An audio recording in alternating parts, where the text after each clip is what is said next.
ক্লাসে আপনাদের সবাইকে স্বাগত। আজকে আমরা আমাদের এই যে পরিমাণ এবং জনমিতির উপরে একটি সংক্ষিপ্ত আলোচনা বা সংক্ষিপ্ত ক্লাস রয়েছে। এটা পরিসংখ্যানের সাথে একটি ক্লাসে শেষ হওয়ার কথা ছিল, কিন্তু একটি ক্লাস শেষ করতে গেলে একটু লোড হয়ে যায় আমার স্টুডেন্টদের জন্য, এই জন্য আমি এটা দুটি ক্লাসে শেষ করছি ইনশাল্লাহ। তো প্রিয় শিক্ষার্থীরা, আপনারা যারা লাইভে জয়েন করেছেন একটু কমেন্ট করে জানাবেন যে সব কিছু ঠিক আছে কিনা। যদিও আজকে আমাদের লাইভ রুটিন সময়ের বাইরে, আজকে আমাদের লাইভ হওয়ার কথা ছিল নর্মালি তো 9:30টায়, কিন্তু একটু ব্যক্তিগত ব্যস্ততার কারণে আমরা লাইভটি আজকে 6:30টায় নিচ্ছি। হয়তো অনেকেই এই ক্লাসটা রেকর্ড দেখবেন পরে, আমি একটু আলোচনা করে রাখবো, আপনারা রেকর্ডটা পরে দেখে নেবেন।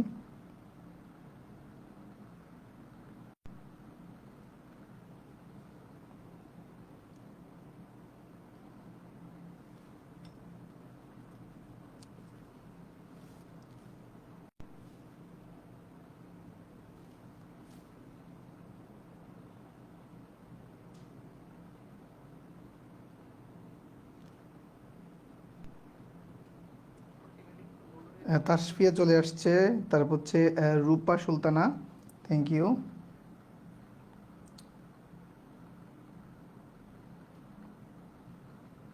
সব কিছু ঠিক আছে কিনা একটু কমেন্ট করে জানাবেন তো। আচ্ছা দেখেন, এই আজকের যে ক্লাসটা, এটাতে ম্যাক্সিমাম বিষয় হচ্ছে আসলে মুখস্থ টাইপের। হ্যাঁ, যে পরিমাণের, এই যে দেখেন প্রথম প্রশ্নটা কি, 1 নটিক্যাল মাইল সমান কত। এই পরিমাণ, এটা বোঝার কিছু নাই, এটা বোঝার তেমন কিছু নাই, এগুলো মুখস্থ টাইপেরই। যেমন 1 কেজি সমান কত গ্রাম, আমি যদি বলি যে 1 কেজি সমান কত গ্রাম, কত গ্রাম, ঠিক আছে, এই জিনিসগুলো হচ্ছে একটু তথ্যমূলক। এগুলো আসলে বোঝার চেয়ে বেশি হচ্ছে মুখস্থ করতে হবে। যে 1000 গ্রাম, 1000 গ্রাম। হ্যাঁ, যে স্যার এখন 1 কেজি সমান 1000 গ্রাম, স্যার এটা কেমনে আসছে, ইতিহাসটা কি, সেটা বহুত আলোচনা। হ্যাঁ, সেটা বহুত আলোচনা, কিন্তু আজকের ক্লাসটি মূলত হচ্ছে তথ্যমূলক, ঠিক আছে, তথ্যমূলক।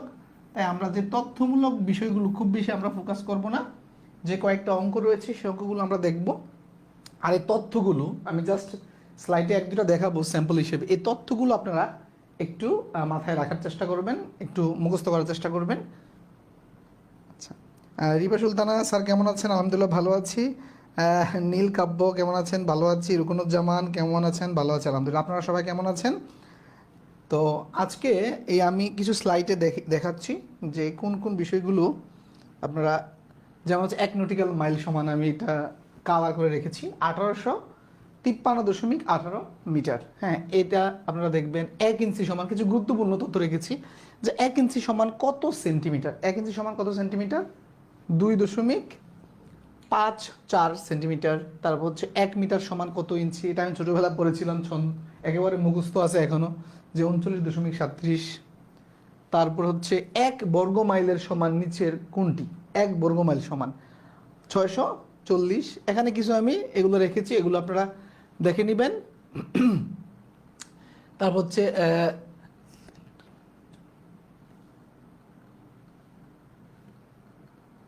1 শতক সমান কত, এটা খুব গুরুত্বপূর্ণ একটি তথ্য, যে 1 শতক সমান কত বর্গ ফুট। আমরা জমি জাপার যত মাপ আছে, এখানে এই থিমটা খুব কাজে লাগে, যে 435.6 বা 6-0। আচ্ছা, আমরা মেন আলোচনায় হচ্ছে আমাদের এখান থেকে শুরু। যে খেয়াল করেন যে একটি লোহার পাতের দৈর্ঘ্য, প্রস্থ ও পুরুত্ব যথাক্রমে 5 মিটার, 3 মিটার ও 0.02 মিটার। পানির তুলনায় লোহা এত গুণ বেশি ভারী হলে লোহার পাতের ভর কত? লোহার পাতের ভর কত? এটা আমরা লোহার সাথে পানির সাথে লোহার একটা তুলনামূলক আলোচনা, সেই আলোচনার মাধ্যমে হচ্ছে আমরা এখানে লোহার পাতের ওজনটা বের করব। আচ্ছা, এখানে একজন প্রশ্ন করেছেন যে স্যার রমজানে কি সেম সময় ক্লাস হবে নাকি পরিবর্তন হবে? রমজানের ক্লাস টাইমটা পরিবর্তন হবে স্বাভাবিক। হ্যাঁ, কারণ হচ্ছে 9:30টায় টাইমটা একটু যারা নামাজ পড়তে যাব, তো একটু দেখা গেছে টাইমটা হয়তো অনেকের জন্য হবে। তো নামাজের ক্ষেত্রে অনেকে 8 রাকাত তারাবি পড়ে, কেউ 20 রাকাত পড়ে। যারা 8 রাকাত পড়ে এদের জন্য হয়তো ঠিক আছে, কিন্তু যারা 20 রাকাত পড়ে তাদের জন্য একটু প্রেশার হয়ে যাবে। এই জন্য আমি চিন্তা ভাবনা করে দেখছি যে রমজানের টাইমটা কি করা যায়। রমজানে হয়তো শিডিউল একটু ব্রেক হইতে পারে, কোনো দিন রাতে, কোনো দিন সকালে, এইভাবে ক্লাসটা নিয়ে রমজান মাসটাই তো, হ্যাঁ, রমজান মাসে হয়তো আমরা সব মিলিয়ে রমজান মাসে হয়তো 10টা ক্লাস হবে, যেহেতু নর্মালি আমাদের সপ্তাহে 3টা হইলে মাসে 12টা হয়, হয়তো রমজান ঈদের বন্ধু বন্ধু মিলিয়ে হয়তো 10টা বা 9টা ক্লাস হবে, ওকে, বা আরও একটু বেশি হতে পারে। এটা আসলে আমরা সিচুয়েশন বুঝে হচ্ছে নিব, সমস্যা নাই, কোনো চাপ নাই। রমজান মাসে শিক্ষার্থীরাও একটু মনে হয় রিল্যাক্সই থাকবে, ওই হিসেবে আমরা ডিসিশন নিব, ওকে। আচ্ছা, খেয়াল করেন এই প্রশ্নটা একটু খেয়াল করেন যে একটি লোহার পাতের দৈর্ঘ্য, প্রস্থ, পুরুত্ব যথাক্রমে এত এত এত মিটার। পানির তুলনায় লোহা এত গুণ বেশি ভারী হলে লোহার পাতের দৈর্ঘ্য। আচ্ছা, খেয়াল করেন 3টা জিনিস দেওয়া আছে, তার মানে আয়তন দেওয়া আছে, আয়তন দেওয়া আছে। ফর এক্সাম্পল, এইটা হচ্ছে আমার মনে করেন যে লোহার পাত্রা, এর দৈর্ঘ্য দেওয়া আছে, প্রস্থ, এটা হচ্ছে মনে করেন যে এটা দৈর্ঘ্য, এটা প্রস্থ, আর এই যে এটা হচ্ছে পুরুত্ব, এটা দেওয়া আছে। এখন এইটা এইটা মনে করেন যে এটা যদি আমি পানিতে ফেলি, এটা যদি পানিতে ফেলি, মনে করেন যে বালতিতে টই টুম্বুর, এই যে খেয়াল করেন, ফিল করেন এটা, যে এই বালতিতে টই টুম্বুর পানি আছে, ঠিক আছে, একবার সমান সমান পানি আছে, ওকে। এখন এটা যদি আমি পানিতে ফেলে দেই, এই লোহার পাত্রা, এটা কতটুক পানি সরাবে বলেন তো? ঠিক এটার আয়তনের সমান পানি সরাবে, আয়তনের পানির সমান সরাবে, ঠিক না? এটার আয়তন যা, ততটুক আয়তনের পানি সরাবে। আচ্ছা, এখন ওই মানে তার মানে এইটার যতটুকু আয়তন, পানির ততটুকু আয়তন আমরা বের করব। তাহলে পানির যতটুকু আয়তন, লোহার ওজন হবে তার চেয়ে 7.5 গুণ বেশি, লোহার ওজন হবে তার চেয়ে 7.5 গুণ বেশি। আচ্ছা, খেয়াল করেন তাহলে এই এই পাতের আয়তনটা কি হবে? আয়তনটা বের করতে হলে আমাদের কি করতে হবে? আয়তন বের করার সিম্পল হচ্ছে, আয়তন বের করতে হলে 3টা গুণ করতে হবে। এই 3টা একই এককে দেওয়া আছে, মিটারে দেওয়া আছে, চাইলে আপনি সেন্টিমিটারে নিতে পারেন, আমি মিটারে রাখছি। তাহলে মিটারে যদি আপনি গুণ করেন, তাহলে এই তার মানে 5, তারপর হচ্ছে 3 গুণন 0.02, 3টা জিনিস গুণ করতেছি, তার মানে এককটা হবে, আমি এই জিনিসটা একটু মুছে দিচ্ছি, তার মানে এককটা হবে কি, যেহেতু 3টা জিনিস গুণ করি, 2টা জিনিস গুণ করলে হয় হচ্ছে বর্গ। খেয়াল করবেন যে ক্ষেত্রফলের ক্ষেত্রে আমরা 2টা জিনিস গুণ করি, তাই হচ্ছে বর্গ হয়, একক, বর্গ একক। আচ্ছা, বর্গ একক, এই জিনিসটা মাথায় রাখবেন। 3টা জিনিস গুণ করলে, হ্যাঁ, ইংরেজি হচ্ছে স্কোয়ার, আর স্কোয়ার ইউনিট, আর এটার ক্ষেত্রে হবে ঘন, ঘন একক, তাহলে মিটার আছে, ঘনমিটার, ঘনমিটার, ওকে, ঘনমিটার। আচ্ছা, এখন দেখেন দশমিকের গুণ আছে, তাহলে দশমিক আমরা চিন্তা করবো না, শুরুতে চিন্তা করানো হচ্ছে শুধু দশমিক ছাড়া যে বিষয়গুলো, তার মানে 5, 3, 2, তাহলে হচ্ছে 3 5 15, আর 2 গুণ করলে হচ্ছে 30 হইল। হ্যাঁ, এখন কয় ঘর বামে দশমিক দেখেন তো, কয় ঘর বামে দশমিক, এখানে দেখেন 1 2, তাহলে 2 ঘর বামে দশমিক, এইটা। আচ্ছা, এখন আসেন এইটাকে, এইটা মানে যেই কথা, আমি এটাকে আবার এই 0.3ও লিখতে পারি, একই কথা, কারণ এরপরে দশমিকের শূন্যের কোনো ভ্যালু নাই। আচ্ছা, তার মানে হচ্ছে 3 ঘনমিটার, 3 ঘনমিটার। আচ্ছা, এখন খেয়াল করেন এইটা হচ্ছে, এটা কি, যে আমার যেই পাত্র, এই পাত্রের আয়তন, তার মানে এতটুক পানি। আচ্ছা, এখন আসেন এখানে এত ঘনমিটার, এত ঘনমিটারে পানি কতটুকু ধরে এটা আপনাকে জানতে হবে, পানি কয় লিটার ধরে। আচ্ছা, পানি ধরে হচ্ছে আপনার 1 ঘনমিটারে পানি ধরে হচ্ছে, 1 ঘনমিটারে পানি ধরে 1000 লিটার। 1 ঘনমিটারে, 1 ঘনমিটার আয়তনে, আয়তনে পানি ধরে হচ্ছে 1000 লিটার, 1000 লিটার, 1000 লিটার। তাহলে এখানে এত ঘনমিটারে কত ধরবে? এটার সাথে 1000 যদি আমি গুণ করি, এটার সাথে যদি আমি 1000 গুণ করি, 1000 যদি গুণ করেন, দেখেন তাহলে এই এই তাহলে শূন্য বাদ দেন, দশমিক বাদ দেন, তাহলে এই 3 আর 1000 গুণ করলে 3000 হয়, 3000 হয়। তাহলে 1 ঘর বামে দশমিক দিলে 300 হয়, তার মানে 300 লিটার, 300 লিটার। খেয়াল করেন 300 লিটার পানির ওজন কত? 300 লিটার পানির ওজন কত? বিশুদ্ধ অবস্থায় 300 লিটার পানির ওজন 300 কেজি, 300 লিটার পানির ওজন 300 কেজি। তাহলে বিশুদ্ধ অবস্থায়, বিশুদ্ধ অবস্থায়, বিশুদ্ধ অবস্থায় তাহলে 300 লিটার পানির ওজন 300 কেজি, 300 কেজি। ওকে, তাহলে এটা পানির ওজন পাইলাম, মানে এই পাত্রা যতটুক পানি সরাবে ওইটার ওজন পাইছি, ওজনটা 300 কেজি। এখন এটা পানির ওজন 300 কেজি, লোহার ওজন এর চেয়ে 7.5 গুণ বেশি, এর চেয়ে 7.5 গুণ বেশি। কথাটা খেয়াল করেন, 7.5 গুণ বেশি। তাহলে এর সাথে যদি আপনি 7.5 গুণ করেন, 7.5 যদি গুণ করেন, তার মানে এইটা গুণন 7.5, তাহলে কত কেজি হবে? খেয়াল করেন এই গুণটা দশমিকের না, তার মানে দশমিকটা প্রথমে দিলে আপনি ভুলে যান। তার মানে 75, আর যদি আপনি 75 আর 3 যদি গুণ করেন, 75 দোকানে কত? 150, আরেকটা 75, তার মানে 225, 225, 225। তারপরে শূন্য আছে কয়টা? শূন্য আছে 2টা। এই হচ্ছে গুণ, গুণ করলাম। তারপরে এই যে দশমিকের ব্যাপারটা এখন কাজে লাগাইনি, তাহলে এক করবো আমি দশমিক, এই যে এখানে দশমিক, তার মানে 2250, 2250 কেজি, 2250 কেজি। বুঝতে পেরেছেন?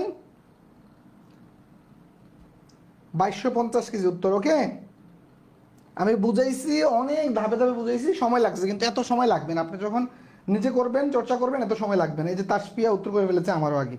আচ্ছা, আমি তা আমার তো বুঝাইতে হয়, আমি তো চাইলে এটা 30 সেকেন্ড উত্তর করতে পারি, কিন্তু আমাকে বোঝাতে হয়, কারণ অনেক দুর্বল স্টুডেন্ট আছে, তাদের জন্য বোঝাতে হবে। ওকে, আচ্ছা, এরপরের প্রশ্ন কি, যে একটি চৌবাচ্চার দৈর্ঘ্য 5 মিটার, প্রস্থ 4 মিটার, উচ্চতা 3 মিটার, চৌবাচ্চাতে কত লিটার পানি ধরে? তার মানে আমরা আয়তন চৌবাচ্চার, মনে করেন যে একটা লোহার, মনে করেন যে একটা ট্যাঙ্ক বা একটা ড্রাম, হ্যাঁ, ওইটার মনে করেন যে দৈর্ঘ্য বস্তু উচ্চতা দেওয়া আছে, তার মানে আয়তন বের করি আমরা। আগের যে থিমটা, ওইটা কাজে লাগবে, আয়তন।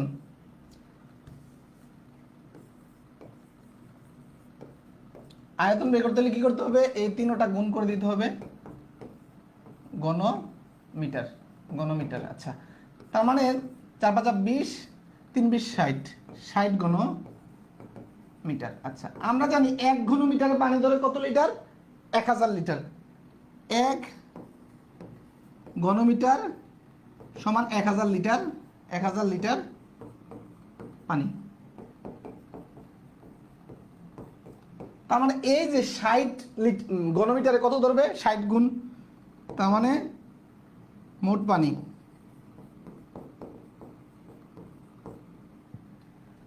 মোট পানি ধরবে,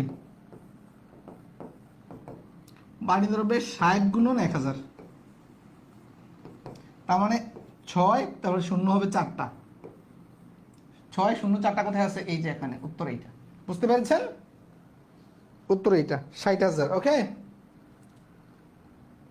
এইটা অনেকে ফিল করবেন যে কোনো একটা ড্রামের দৈর্ঘ্য যদি হয় 1 মিটার, প্রস্থ 1 মিটার এবং উচ্চতা 1 মিটার, তার মানে এটা আয়তন কত? 1 গুণন 1 গুণন 1, তার মানে হচ্ছে 1 ঘনমিটার।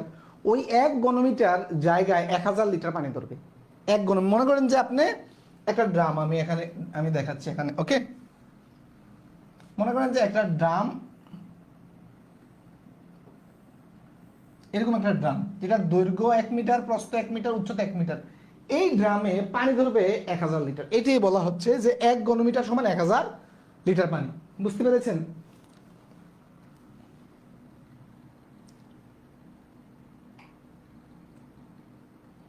আচ্ছা, এত মিলিগ্রামে কত কিলোগ্রাম? এত মিলিগ্রামে কত কিলোগ্রাম? আচ্ছা, মিলিগ্রামকে যদি আপনি খেয়াল করেন, মিলিগ্রামকে যদি প্রথমে গ্রামে নিতে চান, 1000 দিয়ে ভাগ দিতে হবে। তারপরে গ্রামকে যদি আবার, গ্রাম থেকে যদি কেজিতে যাইতে চান, আবার 1000 দিয়ে ভাগ দিতে হবে, 1000 দিয়ে ভাগ দিতে হবে। তার মানে এই জিনিসটাকে খেয়াল করেন, এই জিনিসটাকে কত আছে? 20,500, 20,573.4। এটাকে আমি যদি প্রথমে 1000 দিয়ে ভাগ দিই, ওটা কিসে যাবে? 1000 দিয়ে যদি ভাগ দিই, এটা কিসে যাবে? 1000 দিয়ে ভাগ দিলে প্রথমে যাবে মিলিগ্রাম থেকে গ্রামে। আচ্ছা, তারপরে গ্রাম থেকে আমার দরকার কিলোগ্রাম। তারপরে যদি এই গ্রামকে যদি আমি, মনে করেন যে এই যে এটা আসলে হচ্ছে, ফর এক্সাম্পল এটা আসলো গ্রামে, এইটাকে যদি আমি আবার যদি কিলোগ্রামে নিতে চাই, এটাকে আবার 1000 দিয়ে ভাগ দিতে হবে। তার মানে কি? খেয়াল করেন, আমি 2বার লিখছি,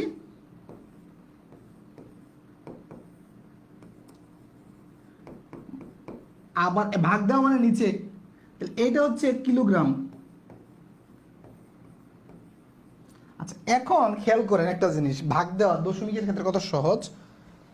এখানে যতটা শূন্য আছে দশমিক তত ঘর সামনে চলে আসবে। এখানে 1 2 3 4 5 6, 6 ঘর সামনে চলে আসবে। তাহলে 1 2 3 4 5, 6 ঘর নাই, তার মানে আরেকটা শূন্য দেন দিয়ে এই দশমিকটা ঠিক 6 ঘর সামনে চলে আসবে। এই এই জিনিসটা বুঝবেন আপনি। যদি নিচে এরকম শূন্য সহ 1 2 মানে 100 200 থাকে, তাহলে যতটা শূন্য যদি 1 থাকে এই ক্ষেত্রে 2 থাকলে আবার 2 দিয়ে ভাগ দিতে হবে, ঠিক আছে। তাহলে এখানে 6টা শূন্য আছে, দশমিকটা জাস্ট 6 ঘর সামনে চলে আসবে, 6 ঘর সামনে চলে আসবে, বুঝতে পেরেছেন। তাসফিয়ার উত্তরটা মনে একটু দশমিক একটা কম হয়েছে, 6 ঘর সামনে আসবে। 1 2 3 4 5 6, এই যে এই উত্তরটা হবে উত্তর এটা। ওকে,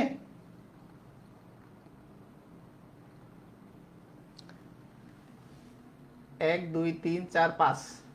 সবাই ডি দিল কেন?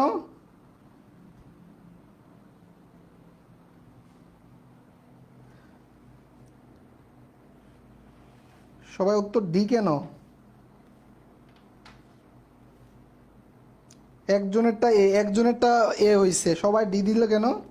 ডি কি বুঝে দিছে না না বুঝে দিছে? ডি তো না বুঝে দিছে মনে হয়।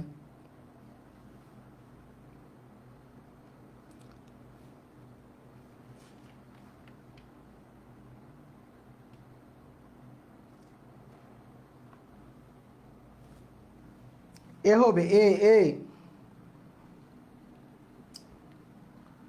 যারা ডি দিয়েছেন না বুঝে দিয়েছেন, আমি তো বুঝালাম যে কয় ঘর সামনে আসবে, তার মানে আমি 1000 1000 করে ভাগ দিচ্ছি, মানে এখানে 3 শূন্য এখানে 3 শূন্য, 6 শূন্য সামনে আসবে। বা একটা সিম্পল জিনিস আপনাকে দেখাই, সিম্পল একটা জিনিস দেখাই আপনাকে।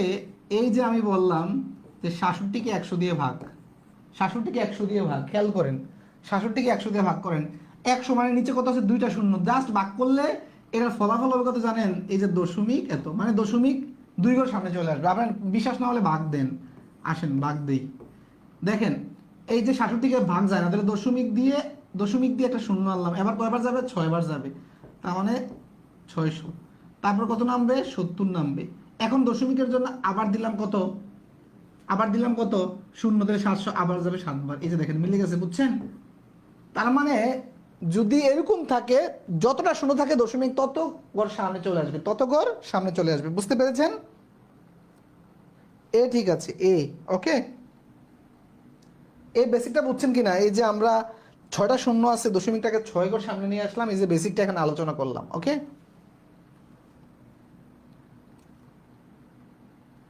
আচ্ছা 1 কিলোগ্রাম সমান কত পাউন্ড, এটা তথ্য, এটা দেখে নিবেন।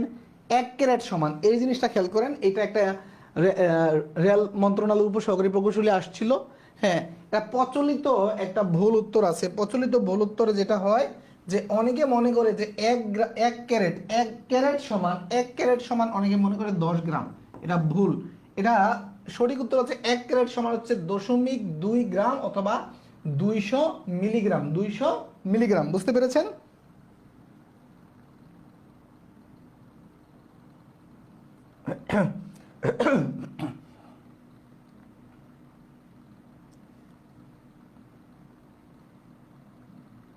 ওকে, আচ্ছা how many millions make a crore, 1 কোটিতে কত মিলিয়ন হয়, 1 কোটিতে কত মিলিয়ন হয়। এটা আমার পেজে আমি এটার একটা শর্ট ভিডিও দিয়েছি, কেউ দেখে দেখে থাকবেন। আচ্ছা আমি এখানে কিছু তথ্য আলোচনা করতেছি যে আমরা ইউটিউব ফেসবুকে এখন দেখবেন যে 1K ভিউ এই ধরনের লেখা থাকে না, 1K ভিউজ। আচ্ছা 1K মানে কি, এই কে মানে হচ্ছে কিলো থেকে আসছে, কিলো মানে হচ্ছে কত, হাজার। 1K মানে হচ্ছে 1000, 1000। ওকে 1000। আচ্ছা তারপরে এরপরে আরেকটা জনপ্রিয় হচ্ছে 1 মিলিয়ন। 1 মিলিয়ন, 1 মিলিয়ন মানে হচ্ছে 10 লাখ, 10 লাখ। তো 10 লাখ লিখে কিভাবে, 5টা শূন্য দিতে হবে নাকি, 5টা। ওকে 5টা শূন্য, এই যে 10 লাখ। তারপরে 1 কোটি লিখে কিভাবে, 1 কোটি, 1 ক্রোর। 1 ক্রোর কিভাবে লিখে, 1 লিখে 7টা শূন্য, মোট 8টা হবে তাই না। তাহলে 1 1 2 3 4 5 6 7। আচ্ছা এখন বলছে 1 কোটি হতে কয় মিলিয়ন লাগবে। তাহলে এটা মিলিয়ন। আচ্ছা দেখেন, এখন 1 কোটি মানে হচ্ছে কত আমরা জানি 100 লাখে। এই যে দেখেন এখানে 1 2 3 4 5, এই 5 ঘর, এই 5 ঘরের পরে যেটা আছে এটা হচ্ছে 100 লাখ। 100 লাখ, ঠিক আছে, 100 লাখ। এখন আমরা জানি 10 লাখে 1 মিলিয়ন, তাহলে 100 লাখ হইতে এরকম 10টা মিলিয়ন লাগবে, 10টা মিলিয়ন লাগবে। তাহলে উত্তর হচ্ছে প্রথমটা, উত্তর হচ্ছে প্রথমটা। এইভাবে যদি কেউ চিন্তা করতে না পারেন, আপনি যেটা করতে পারেন এইটাকে এই সংখ্যাটাতে ভাগ দিতে পারেন। এই যে এটা ভাগ দিতে পারেন, তাহলে দেখেন ভাগ দিলে এখানে 1 2 3 4 5 6, 1 2 3 4 5 6, এই 6 শূন্য 6 শূন্য কাটা থাকে 10। বুঝছেন? যদি ওইভাবে কেউ চিন্তা করতে না পারেন, অনেকের ব্রেন পাজল হয়ে যায় পরীক্ষার হলে, যে পাজল, যে একেবারে মানে সহজ জিনিস, যে জানে যে 1 মিলিয়ন সমান 10 লাখ, আবার এটাও জানে যে 1 কোটি সমান 100 লাখ, উত্তর কত করতে পারতেছে না, তাইলে আপনি কলমের উপরে ভরসা করুন। তখন আইসা পাজল হয়ে গেলে ব্রেন, তখন ভাগ দিন। ওকে,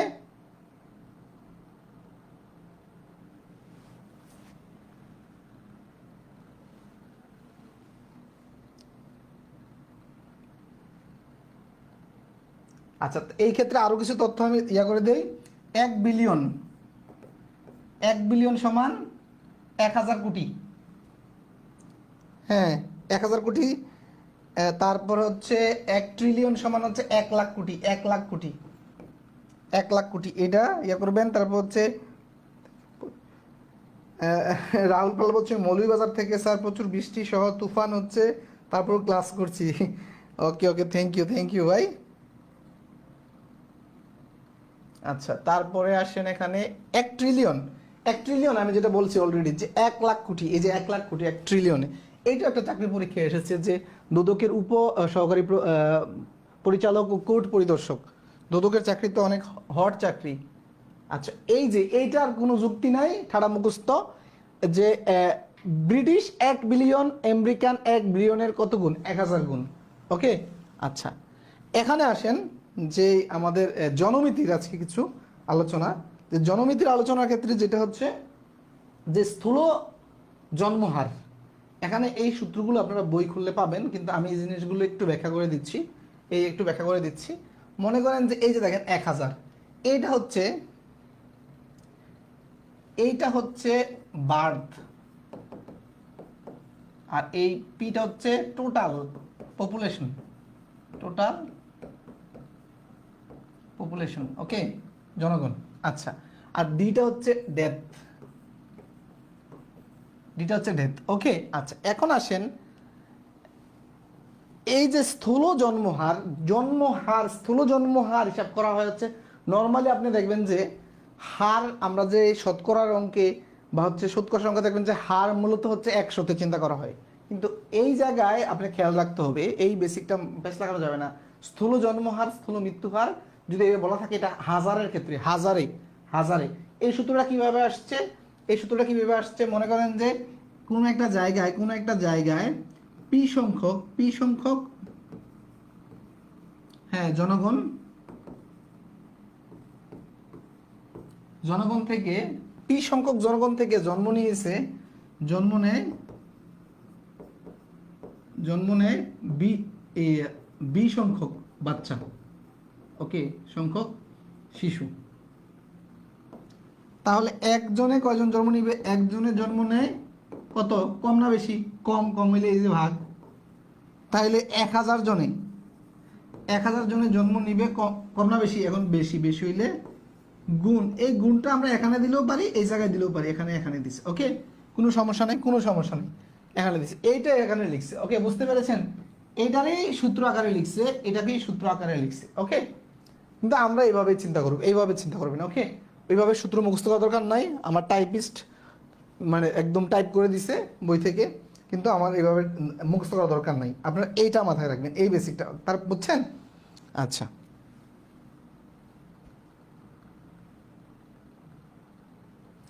তারপরে ওই এখানে লেখাই আছে, বি মানে বার্থ রেট, ডেথ রেট, তা হচ্ছে টোটাল পপুলেশন। আচ্ছা তাহলে আমরা কিছু অঙ্কেতে যাই, খেয়াল করেন এখানে কি লেখা আছে, যে কোনো বছরে একটি গ্রামের লোক সংখ্যা 15% বাড়ে, বছরের শেষে লোক সংখ্যা 6,900 হলে বছরের শুরুতে লোক সংখ্যা কত ছিল? খেয়াল করেন এই পার্সেন্ট কিন্তু আবার 100তেই। স্থূল জন্মহার আর মৃত্যুহার বললে 1000-এ চিন্তা করবেন, এছাড়া চিন্তা করার দরকার নাই।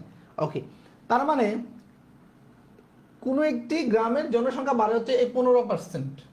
ঠিক আছে, বছরের শেষে লোক সংখ্যা এত হলে, আচ্ছা 15% বাড়া মানে কি? 15% বাড়া মানে কি? বাড়া মানে শুরুতেই 100 জন হলে 100 জন হলে শেষে কত? বছর শেষে কত? 100 যোগ 15, 115 জন। এটা বুঝছেন কিনা? একেবারে সিম্পল। তাহলে দেওয়া আছে বছর শেষে এতজন। আচ্ছা প্রশ্নটা এরকম কিনা, বছর শেষে যখন এতজন হয় তখন শুরুতে কত? শুরুতে 100 জন। আচ্ছা তাহলে বছর শেষে যখন একজন হয় তখন শুরুতে কত? কম না বেশি? কমবে, কমলে ভাগ। আচ্ছা, তারপর শেষে যখন 6,900 জন হবে তখন কি হবে? বাড়বে। আচ্ছা এখন দেখেন, আমি যদি 5 দিয়ে চিন্তা করি, এটা 20, এটা যদি 5 দিয়ে কাটি তাহলে 23 হইল না? এখন 23 দিয়ে যদি এটাকে কাটেন, দেখেন 23 দিয়ে এটাকে কাটলে এটা 3 বার যায় আর 2টা শূন্য আছে। তারপরে দেখেন এখানে হচ্ছে 300 আর 20, তাহলে 3 দোকানে 6 আর 0, এখানে একটা এখানে 2টা, এই যে 6,000। কত পেলাম? 6,000। ওকে 6,000। আচ্ছা বুঝতে পেরেছেন? আচ্ছা, একটি গ্রামের আয়তন 4 বর্গ কিলোমিটার, সেই গ্রামে 4,000 জন লোক বাস করে। ওই গ্রামে জনসংখ্যার ঘনত্ব প্রতি বর্গ কিলোমিটারে কতজন? দেখি আপনারা বলেন। এটা একটা তথ্যমূলকই, তবে এটা আমাদের জনসংখ্যা গণনার ক্ষেত্রে, আদমশুমারির ক্ষেত্রে এটা ব্যবহার করা হয়। এটা আনটা দেখি আপনারা বলেন তো, এটা উত্তর কত হবে? দ্রুত বলেন।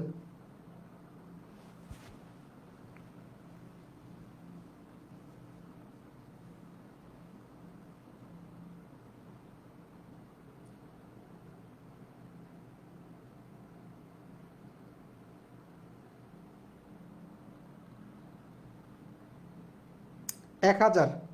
ফেরাজুল হক বলেছেন 1,000। ওকে আচ্ছা, এখানে লেখা আছে, খেয়াল করেন একটা জিনিস, যে জনসংখ্যার ঘনত্ব প্রতি বর্গ কিলোমিটারে যে জনসংখ্যা বাস করে সেটি হচ্ছে মানে জনসংখ্যার ঘনত্ব। এখন কথা হচ্ছে, খেয়াল করেন, একটি গ্রামের আয়তন 4 বর্গ কিলোমিটার, মোট 4,000। এখন এমন হইতে পারে, মনে করেন যে এটা একটা গ্রাম, আয়তন হচ্ছে 4 বর্গ কিলোমিটার আর মোট হচ্ছে 4,000 লোক বাস করে। এখন এমন হইতে পারে যে এই যে মনে করেন যে এটা তো মোট 4, এরকম এমন হইতে পারে যে এই এতটুক জায়গা খুব উন্নত, এখানে 3,000 লোক বাস করে আর তিনোটা মিলিয়ে 1,000 বাস করে, এরকম হইতে পারে না? হইতে তো পারে, কিন্তু আপনাকে এভারেজে চিন্তা করতে হবে। এভারেজ এই যে ওই গ্রামে জনসংখ্যার ঘনত্ব প্রতি বর্গ কিলোমিটারে, প্রতি মানে হচ্ছে গড়ে বুঝায়, গড়ে, প্রতি মানে হচ্ছে গড়ে বুঝাইছে এখানে। ওকে, তার মানে আমার কোথায় কতজন বাস করার দরকার নাই, এটা বের করতে হলে নিচে দিবেন হচ্ছে আপনার, এই যে নিচে দিবেন হচ্ছে কিলোমিটার আর উপরে দিবেন হচ্ছে মোট জনসংখ্যা, শেষ। তার মানে 1,000। বুঝতে পেরেছেন? 1,000। ওকে,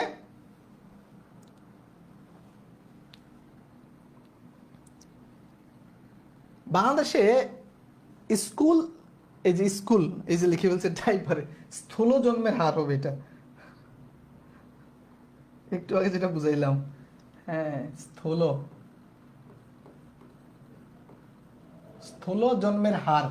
হ্যাঁ, স্থূল জন্মের হার 46 এবং স্থূল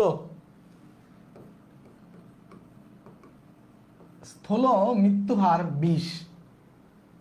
তারপর কি জনসংখ্যার স্বাভাবিক প্রবৃদ্ধির শতকরা হার কত? খেয়াল করেন এই জায়গাটাতে টুইস্ট আছে একটা। স্থূল জন্মহার আমি শুরুতে কি বলছি, স্থূল জন্মহার হিসাবে হচ্ছে হাজারে। আচ্ছা এখন আসেন, স্থূল জন্মহার, স্থূল মৃত্যুহার, তারপর হচ্ছে জনসংখ্যা প্রবৃদ্ধি, এগুলো হাজারে হিসাব করা হয়। আচ্ছা তাইলে খেয়াল করেন, এই এখানে স্থূল জন্মহার থেকে যদি আমি মৃত্যুহারটা বাদ দেই, তাহলে এটা কি পাবো আমি, মানে একদল মনে করেন যে জন্মগ্রহণ করতেছে, আরেক দল মৃত্যুবরণ করতেছে। তার মানে জন্ম থেকে যদি মৃত্যুটা আমি বাদ দিই, খেয়াল করেন কোনটা বেশি, দেখেন তো জন্ম বেশি, তাহলে এটা থেকে যদি আমি বাদ দিই, তাহলে স্থূল জন্মহার বলতে পারেন, স্থূল জন্মহার, স্থূল জন্মহার টিকতেছে কত, হ্যাঁ স্থূল বৃদ্ধি যেটা আর কি, বৃদ্ধি ধরতে পারেন হচ্ছে এই যে এইটা মাইনাস এইটা, তার মানে কত 26। ওকে, 46 থেকে 20 গেলে 26। আচ্ছা এইটা কয় জনে বলেন তো, 1000 জনে, 1000 জনে। তাহলে জনসংখ্যার স্বাভাবিক প্রবৃদ্ধি 1000 জনে বৃদ্ধি পায়, তার মানে আমাকে শতকরা হার বলছে, তার মানে 1000 জনে বৃদ্ধি পায়, 1000 জনে, 1000 জনে বৃদ্ধি বা প্রবৃদ্ধি, হ্যাঁ প্রবৃদ্ধি হচ্ছে 26 জন। তাহলে একজনে প্রবৃদ্ধি কত, কমবে না বেশি বাড়বে, কমবে, কমলে ভাগ, তারপরে শতকরা বলছে, দেখেন শতকরা, শতকরা বলছে মানে 100-তে, 100-তে, তাহলে এখন কমবে না বাড়বে, কমবে। দেখেন এটা না বাড়বে, এখন এই যে প্রথমে 1000 জনে 26, একজনে কমবে, তাহলে 100 জনে বাড়বে, বাড়লে গুণ, এই 2 শূন্য এই 2 শূন্য। আচ্ছা এখন বলেন তো, খেয়াল করেন তো উপর এই যে দেখেন, আমি একটু আগে কি বলছিলাম, এই যে 10 দিয়ে ভাগ, 10 দিয়ে আপনি ভাগ দিতে পারেন না, তবে একটা শূন্য আছে, এক ঘর বামে দশমিক দিয়ে দিতে পারেন, একই জিনিস। আমার 2.6, 2.6, উত্তর কত, 2.6।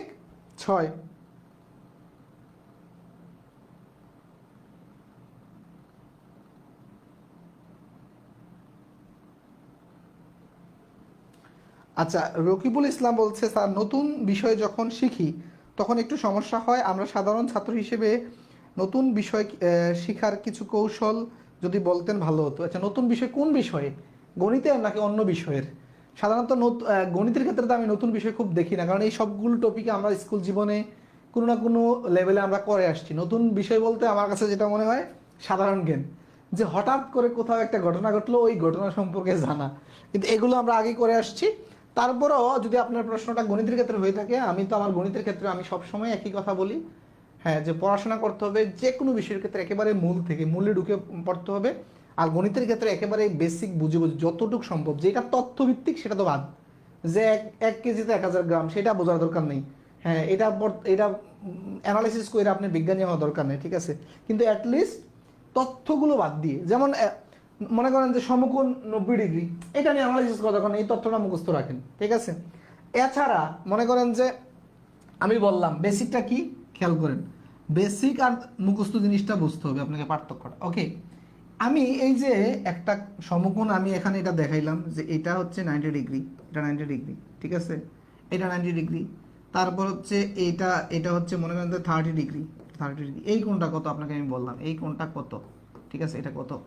এখন এখানে আপনাকে কোনটা বেসিক আর কোনটা মুখস্থ খেয়াল করেন, আপনাকে এটা জানতে হবে যে এখানে 90 ডিগ্রি দেওয়া আছে, মানে এটা একটা সমকোণ, এটা একটা তথ্য, এটা একটা মুখস্থ, এটা জানতে হবে। যেমন আমরা এবিসি মুখস্থ করছি না, তখন যদি আপনি বলেন যে এবিসি এটা কেন এ, এটা কেন এ, সব জিনিসই কিন্তু আসলে কেন হয় না, এটা কেন এ, এটা কেন বি, হ্যাঁ তাহলে তো এরকমও কিছু আছে, এই যে সাইনা, এটা সাইনা বর্ণ, এটা কেন কি, এটার মিনিং কি আমি জানি না, জাস্ট যেভাবে চায়না কিছু এরকম দেখি না যে লেটার, এটা কেন এরকম হইলো, তো তদ্রূপ এগুলা হচ্ছে গণিতের এবিসি, গণিতের এবিসি। হ্যাঁ এবিসির একটা কিন্তু ইংরেজি একটা ফ্রেজ আছে, যে এবিসি মানে হচ্ছে প্রাইমারি নলেজ, সাধারণ জ্ঞান, হ্যাঁ বা প্রাথমিক জ্ঞান। তো এইটা হচ্ছে একটা সমকোণ, তো আমরা 90 ডিগ্রি হলে সমকোণ। তারপর আরেকটা বেসিক আপনাকে জানতে হবে এখানে, যে এই ত্রিভুজের 3 কোণের সমষ্টি 180, তার মানে এইটা 90, তার মানে এই দুইটা মিলে 90, এটা যদি 30 হয়, এটা 60, এটা 60, এইটা হচ্ছে বেসিক। এই যে আপনি কিছু তথ্য জানলেন, ওই তথ্যগুলোকে ব্যবহার করে আপনি একটা প্রবলেম সলভ করতে পারলেন, this is the way to learn. বুঝতে পেরেছেন? আমি তো স্লো, আমি তো যথেষ্ট স্লো, এর চেয়ে স্লো আপনি অনলাইনে পাবেন না। কিছু কিছু টিচারের মানে ক্লাস দেখে আমিই বুঝি না, অনলাইনে এমন এমন কিছু ভিডিও দেখি টিচার এত দ্রুত পড়ায়, আমি নিজেই মানে খেয়ে হারাই ফেলি যে কি বলতেছে, স্টুডেন্টরা কিভাবে বুঝবে। আমি তো যথেষ্ট স্লো বুঝাচ্ছি, ওকে, আমি যথেষ্ট আস্তে আস্তে করছি ভাই। আচ্ছা, ওকে, তাহলে প্রতিটা জিনিস যেটা তথ্য জানা দরকার সেটা তথ্য জানতে হবে, যেটা তথ্য জানা দরকার নেই সেটা বেসিক জানতে হবে, ওকে।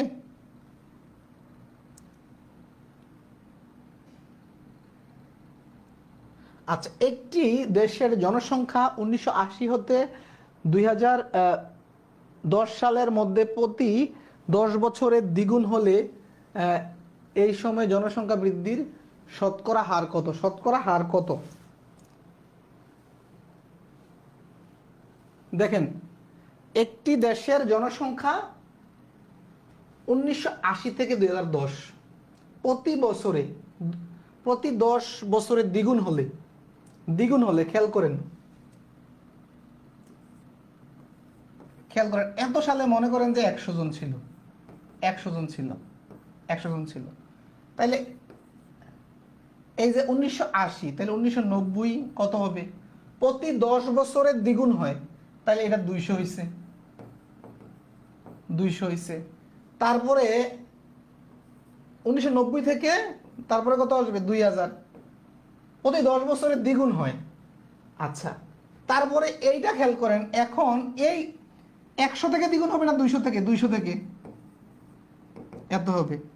তারপরে 2010,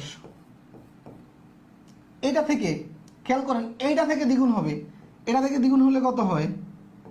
800 হবে, 800। এখন বলছে কি এই সময়ে জনসংখ্যা বৃদ্ধি শতকরা কত? এই যে দেখেন, আমি শুরুতে 100 যদি না ধরতাম, আচ্ছা দেখেন 100 জন শুরুতে ছিল, 100 জন, 100 জনের বৃদ্ধি পেয়েছে কয়জন? 700 জন। 100 জনে যেটা বৃদ্ধি সেটাই শতকরা বৃদ্ধি, তার মানে 700%। উত্তর কত? 700%। উত্তর 700%। গুড তাসফিয়া, উত্তর করে ফেলছে। কিন্তু আপনি যদি শুরুতেই 100 না ধরেন, অন্য কিছু ধরেন, তাহলে কিন্তু আপনাকে কনভার্ট করা লাগবে আবার 100-তে, বুঝতে পেরেছেন? তার মানে খেয়াল করেন, শুরুতে ছিল কত? যে এই যে 1980 সালে 100 জন, তারপরে এই 100 থেকে দ্বিগুণ, 200 থেকে দ্বিগুণ, 400 থেকে দ্বিগুণ, এভাবে কিন্তু দ্বিগুণ হইতে হইতে যাচ্ছে, বুঝতে পেরেছেন?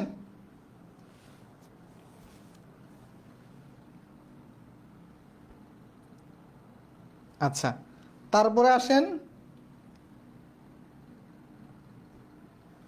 যে কোনো বছরে একটি গ্রামের জনসংখ্যা 12% বাড়ে, বছরের শেষে লোক সংখ্যা এত হলে বছরের শুরুতে, এই যে একটু আগে আমরা একটা অঙ্ক করছি না, যে 60,000 আসছিল, যে 15%, সেম সেম এটাতে একটু সংক্ষেপে করে দিচ্ছি, যে 12% বৃদ্ধি মানে কি, যে শুরুতে 100 হলে পরে কত? 100 যোগ 12, তার মানে 112%। আচ্ছা, শুরু যেটা মানে শেষে জনসংখ্যা বছর শেষে দেওয়া আছে, তার মানে খেয়াল করেন, যখন 112 হয় শেষে, তখন শুরুতে কত? 100 জন। একজন হইলে কত হবে? কমবে না বাড়বে? তাইলে এখানে কত আছে? 3000, এতজন হইলে কত হবে? এখন বাড়বে।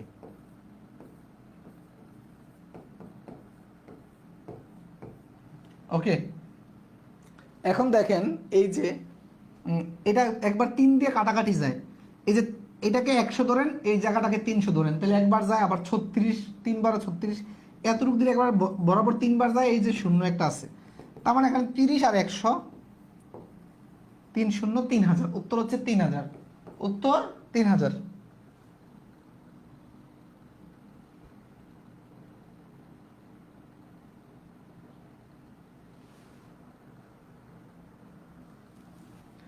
একশো, 200, 400 প্লাস 700, তাসপিহা এইভাবে করছেন না? কিন্তু ওইভাবে চিন্তা করলে আরো সহজ হয়, যে আমার শুরুতে ছিল কত? 100, পরে হয়ে গেছে এটা 800, তার মানে বৃদ্ধি পেয়েছে কত? 700। কততে বৃদ্ধি পেয়েছে? 100-তে। 100-তে যদি 10 বৃদ্ধি পায় সেটা 10%, 100-তে 1 বৃদ্ধি পেলে 1%, 100-তে 1000 বৃদ্ধি পেলে এটা 1000%। ওকে,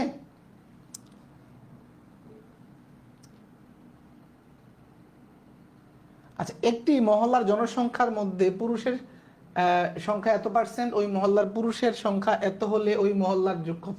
এটা তো ইজি, এটা অন্য একটা বিষয়। হ্যাঁ, এটা শতকরার একটা অঙ্কের মতো।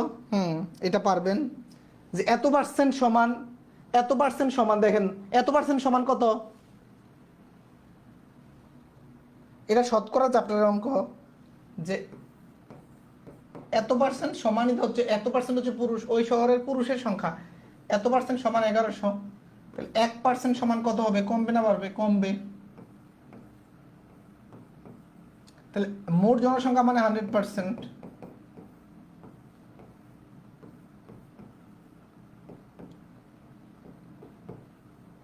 এটাকে যদি ভাগ দেন 2 হয়, তারপর এখানে একটা শূন্য আছে, তার মানে হচ্ছে 2000। ওকে,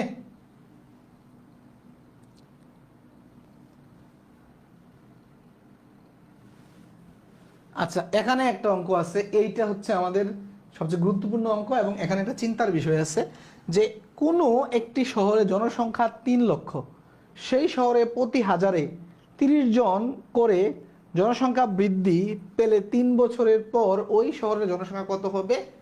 এই ক্ষেত্রে খেয়াল করেন আপনাকে, এই অঙ্কটা হচ্ছে আমাদের চক্রবৃদ্ধি যে সুদ, এই সূত্রের অ্যাপ্লাই হবে।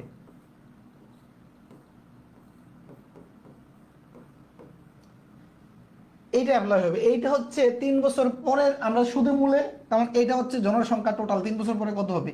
তাহলে এখানে পি মানে হচ্ছে শুরুর জনসংখ্যা 3 লাখ, 3 লিখে 5টা শূন্য দিবেন, 5টা শূন্য হয়েছে, ওকে। তারপর হচ্ছে এই যে এত, তারপরে আরটা কত, আর কত বলেন তো, আর হচ্ছে 1030 জন, তার মানে এটা হচ্ছে মূলত এই যে আরটা হবে এই যে নিচে 1000 উপরে 30, তার মানে যদি কাটাকাটি করি তার মানে হচ্ছে উপরে 3 নিচে 100, তার মানে এখানে হচ্ছে এই যে এইটা, আর এনটা হচ্ছে 3 বছর, এখানে হচ্ছে 3। এখন কথা হচ্ছে খেয়াল করেন একটা জিনিস, 5 শূন্য, এইটাকে যদি আমি ভগ্নাংশের যোগ করি, এটাকে যদি যোগ করি, এখানে 100, এখানে 3, এখানে 3, আচ্ছা তার মানে কি হচ্ছে উপরে 103,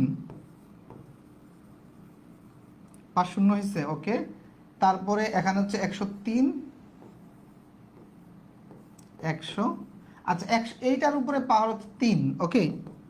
তাহলে 1 2 3 4 5, এখন দেখেন এইটার উপরে পাওয়ার 3, তার মানে হচ্ছে এটাকে আমি গুণাকারে 3 বার লিখতে পারি।